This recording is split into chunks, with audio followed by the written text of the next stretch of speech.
Hello children, I hope you are having a fantastic week. I am so happy to be here with another lesson for you guys for this week's Sunday school, or should I say Tuesday school, or whatever we do. We are starting a brand new segment of our Sunday school this week. Before we were learning about characters in the Bible, we did Old Testament and New Testament, and now we are learning about objects and animals used by God. Today is our very first lesson of our third section of Sunday school. Keep in mind your memory verse for this week. It is Zechariah 4 verse 6, which is, "Not by might nor by power, but by my spirit, saith the Lord of hosts." That is your memory verse. If you want to memorize that and send me a video of you guys saying it, that makes me very, very happy. I'm very happy that you all are listening. I think we might have some extra people listening, so if Ryder and Kopi, if you're watching, it's awesome to have you in our virtual Sunday school class.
Hello everybody, today we have a very special object lesson here with Seth. In our lesson today, we are learning about a man named Moses and how God used a very special object in Moses' life, which was his rod, to perform many miracles. And we're going to learn about those in our lesson later on. But one of those miracles was him parting the Red Sea. So we have a bit of an object lesson for you today to kind of picture how God uses his power through things in our lives to do many great things. Okay, so we're going to pretend that this is the sea. We're going to take our pepper and we're going to sprinkle it all over the top. And we're going to pretend that Madeline's finger is the staff without God's power. Nothing happens. But with God's power,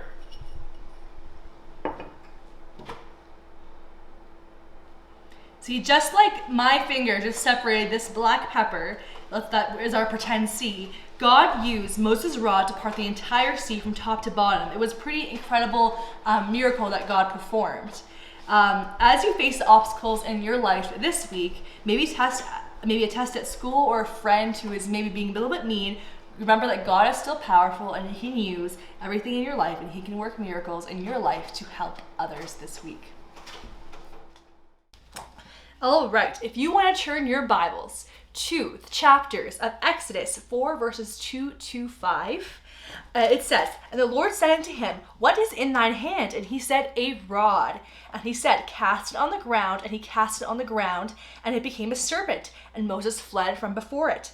And the Lord said unto Moses, Put forth thine hand, and take it by the tail. And he put forth his hand, and caught it, and it became a rod in his hand. That they believe that the Lord God of their fathers, the God of Abraham, the God of Isaac, the God of Jacob, hath appeared unto thee.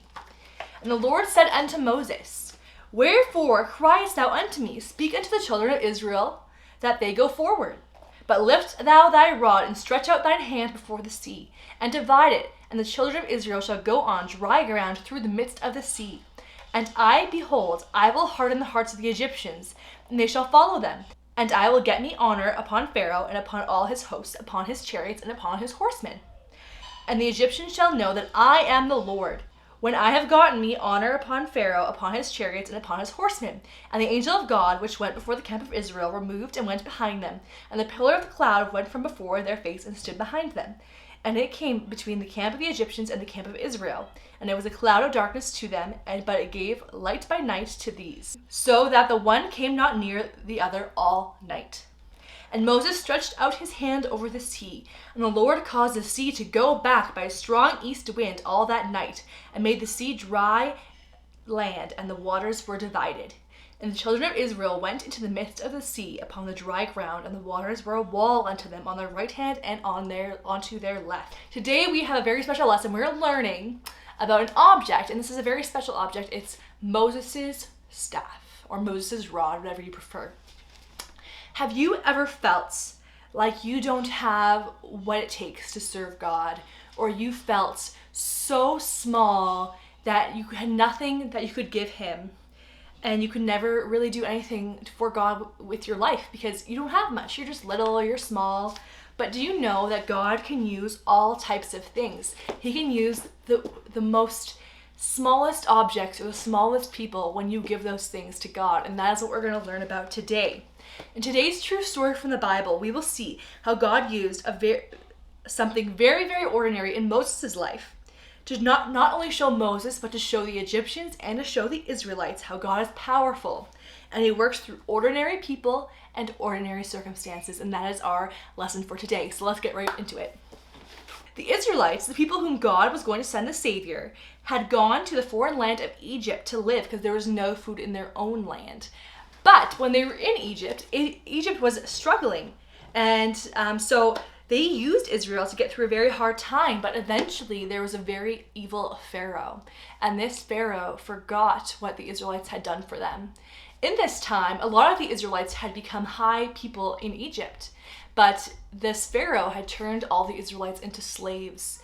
And so they were working very hard, and they didn't have enough food anymore. So that's what brings us into the story, because there was a man named Moses. And Moses loved the Israelites, but he was an Egyptian. He was born in Egypt, and he loved his people. One day, he was walking down the road, and he saw an Egyptian man that was beating an Israelite man. And so Moses killed the Egyptian. Once he killed the Egyptian, he felt very guilty, and he ran away. He ran away to the land of Midian, but God had a plan for Moses. He was going to do something big through Moses. The Bible says in Jeremiah 29:11, "For I know the thoughts that I think towards you, saith the Lord, thoughts of peace and not of evil, to give you an expected end." Yeah, Moses got married and had children in the land of Midian, and he became a shepherd. While he was shepherding, he had this very specific tool that he used to guide his sheep and to fend off dangerous animals while he was shepherding, and that was his staff. So here we have a staff. It might not look like what Moses' staff had, but it was probably made of wood, and this is what he used. He would guide the sheep along. He would hit the wolves or whatever was trying to get at his sheep because he was very protective. He did this for 40 years. He shepherded his sheep, and he was very blessed, and he loved his life. But one day, he was going into the woods, and he saw something very, very peculiar and very, very strange. He was watching the sheep, and he saw a burning bush. And normally, bushes burn all the time, right? But this time, the bush was different because the leaves were not burning off, and it was not turning black and ash like most times they would. So he looked at it, and he thought, this is very, very strange. He heard a voice calling from the bush, saying, "Moses, Moses." And he said, "Here am I." And the Bible says in Exodus 3:7-8, "And the Lord said, I have surely seen the affliction of my people which are in Egypt, and have heard their cry by reason of their taskmasters, for I know their sorrows. And I have come down to deliver them out of the hand of the Egyptians." God said, I care. I care about the Israelite people, and I'm going to use you to deliver them from the land of Egypt and from Pharaoh's hand. And then he's like, "But God, when I go to the Israelites and tell them God has sent me unto you, they will ask, what God are you talking about? What is his name? And how do I answer them, Lord?" And he said, and the God told him, "Tell them, I am has sent you." Answered the Lord, "I am that I am. I was always God, and I will always be God. Tell them that I'm going to keep my promise and bring you to the promised land. Then you will go to Pharaoh, king of Egypt, and say unto him, Lord God of the Hebrew, he said, we are to leave Egypt. Pharaoh won't let you go right away, but I will do wonders and miracles, and that will cause him to finally let them go. But they won't believe me, Lord, Moses said. They won't believe what you said, and I have nothing to give. But you know what? He said, look in thy hand. What do you have? What do you have with you right now? And he had this. He said, I have a staff. And he said, look into thy hand. All he held was his simple shepherd's rod. It was nothing special. It was the same rod he used every other day of his life. He used it to climb steep places. He pulled the sheep out of danger with it. He drove animals away. Why? It's just a shepherd's rod, he said to God. Throw your rod on the ground. So he threw his rod on the ground. And you know what happened to his rod? It turned into a serpent. A serpent is a snake. And he said, God, now pick up the serpent by the tail. So he picked up the serpent by the tail, and it became a rod again. God showed Moses another miracle and said, you will show the Israelites these miracles, and they will believe you, Moses. Just use the rod that is in thy hand. And he said, Lord, please send somebody else. He said, okay, your brother Aaron can speak well. I will use him when you can't. But finally, Moses was ready to believe God. He took his wife, his 2 sons, and his rod, and he returned to the land of Egypt that he had ran away 40 years ago from. Moses' simple shepherd's staff, when given to God, would be used to show God's power. And Moses' staff was now God's rod, but the power wasn't in Moses. The power wasn't in the rod, and the power wasn't in his brother Aaron. The power was in God. So now we're going to go into all the special things that happened when he went to Israel. Moses and Aaron went to Egypt, and they spoke with the Israelites, and they told him what God had told them, that we're going to be free from Egypt and their bondage and their slavery. And when the Israelites heard this, they were overjoyed, and they were happy, and they prayed, and they bowed, and they thanked God because they had been living in slavery for so many years. So finally, Moses and Aaron went to Pharaoh and said, our God has said that you are to let the Israelites go. Who is the Lord that I should obey him? Said Pharaoh. I don't know him, and I will not let the Israelites go. If you have so much time that you think you can go off and worship the Lord, your people must not have enough work to do. So you know what Pharaoh did? He gave the Israelites more work. He figured that if they have enough time to pray to their God and that they want to leave Egypt to pray to their God, that they must need something more to do because they don't have enough. So he doubled their workload. It was just too much for any man to do, and when they couldn't do it, they were beaten, and it got worse and worse. This really discouraged Moses. He said, God, why are you doing this? I thought I was supposed to help the Israelites. I thought I was supposed to make their lives better and convince Pharaoh to let them go. But God said, I have a plan, and I have a very special plan. You just have to wait on me. And the Bible says in Exodus 6 verse 5, I have also heard the groaning of the children of Israel, whom the Egyptians keep in bondage, and I have remembered my covenant. Moses told people again that God was going to deliver them, but they didn't believe him. You say God's going to deliver us from this cruel slavery, they said, but it's only gotten worse. We have to work harder, and we are treated even more harshly than before. How can we even believe you? They said to him. God spoke to Moses, go now to Pharaoh and tell him to let your people go. But God, Moses argued, the Israelites won't even listen to me. How can I expect Pharaoh to listen to me? I will prove to Pharaoh that I am the true God, the Lord answered. I will show the Egyptians that I am the true God. Pharaoh is going to say to you, show me a miracle, God said, and I want you to take your rod, that plain shepherd's staff that has no power except by me, and throw it on the ground. And so when Moses went to Pharaoh, just as God commanded, he threw the simple shepherd's rod onto the ground, and it became a serpent once again. And the power was seen through the rod that Moses had given him. Bring me all the magicians in the land, the Pharaoh said. I think this guy's faking it. So he brought all his magicians, and they cast their rods on the ground, and they also turned to serpents. And you know what? Moses' serpent swallowed all of the magicians' snakes. It's very important to know that not all miraculous appearing feats come from God. Satan can also enable people to do supernatural feats as well. And so you have to be very discerning when you're hearing things like that. Even though his staff swallowed up all the other ones, his heart hardened and he did not let the people go once again. God told Moses and Aaron to use the rod as the simple shepherd's staff that had no power on its own again. Pharaoh is going to the river, he said. Tell him that he is to let the Israelites go. When he doesn't let you go, lift up the rod above the river, and the river will turn into blood. So Moses and Aaron used the rod. They put it into the river, and the river turned to blood. Bring all the magicians and bring all the sorcerers, Pharaoh said once again. We must turn the water into blood. The magicians and sorcerers also made the water turn to blood. And Pharaoh's heart hardened, and he did not let the Israelites go. Raise your hand over the river again, God said. And the river will bring forth frogs, and the Egyptians, houses, their ovens, their beds, their pillows, everything will be filled with frogs. So Moses used the rod, the simple shepherd's staff that had no power on its own, again, and God's power was seen, and the land was filled with frogs. How would you like that?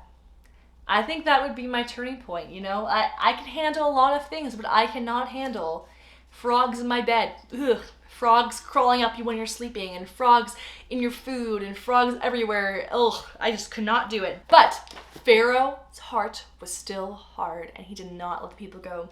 But God said, stretch out thy rod again, and we will fill the land with lice. You know what lice is? Lice is those little bugs that get in your hair and they make you itch and itch and itch and itch and itch all over.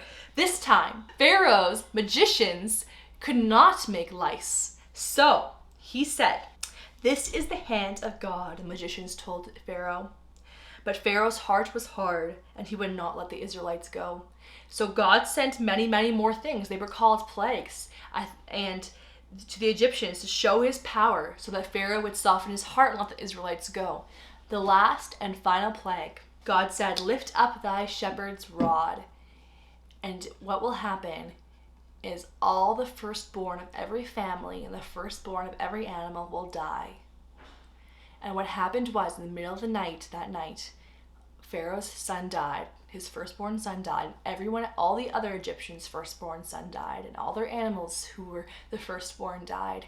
And Pharaoh woke up, and he was sad, and he was upset, and his heart softened, and he mourned for his son, and he said, take your people and go worship. I do not want to see you anymore. So the Israelites left in a hurry, and as God prepared them to do, and when they left, they hadn't gotten too far, and Pharaoh was sitting in his castle, and he said, why did I let them go? Why did I let them go? I need them. So what he did is he sent his army off to find the Israelites, and the Israelites were scared. They got to this huge ocean. They said, what are we going to do? The ocean is so big and we can't cross it, and Pharaoh's coming back there and we don't know what to do. And they were all panicking. God said to Moses, lift out thy rod that has no power in itself, and I will show you great and wondrous things. And so he walked to the river, and he put his rod into the sea, and the sea opened up like two walls like this, and the land was dry, and they walked through to the other side of the sea. And you know what happened after? When the last Israelite got to the other end of the sea, Egyptians were coming through the sea as well, but it closed up on the Egyptians, and the Egyptians died, and Israel was safe, and then began their journey to the promised land. Do you remember what Moses had in his hand? I think we said enough. You know what Moses had in his hand. It was a rod. Moses had a simple shepherd's staff, a simple rod, and his rod was not able to do miracles on its own. It was just a piece of wood. It had nothing special. There was nothing good about it. But God took whatever Moses had, even if it was just a piece of wood, and he did great things through Moses. So this teaches you that whatever you have, it doesn't matter what you have, you can give it to God, and God can use that to help people around you. And some of these things that you can do are, if you know how to write, maybe you can write things for God, or maybe you can speak for God, or sing or play an instrument for God. Maybe you can read your Bible and gain knowledge. You can use that knowledge for God. You have money, even if it's a little bit of money, you can give that money to God. Do you have compassion for people? How could God use your care for others to glorify Him? Any other physical ability that you have, you can use that ability to glorify God in your own life. Moses gave God excuses. He said that people wouldn't believe him. Please send someone else, Moses said.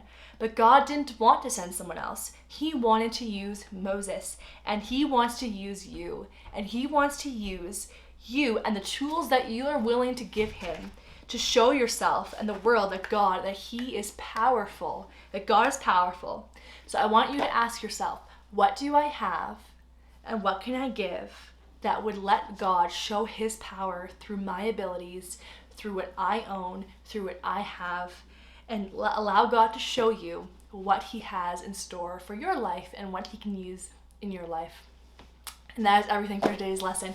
I hope you have a great day. We'll bow in a word of prayer, and I look forward to next week. Let's have a word of prayer. Dear Jesus, thank you for this morning.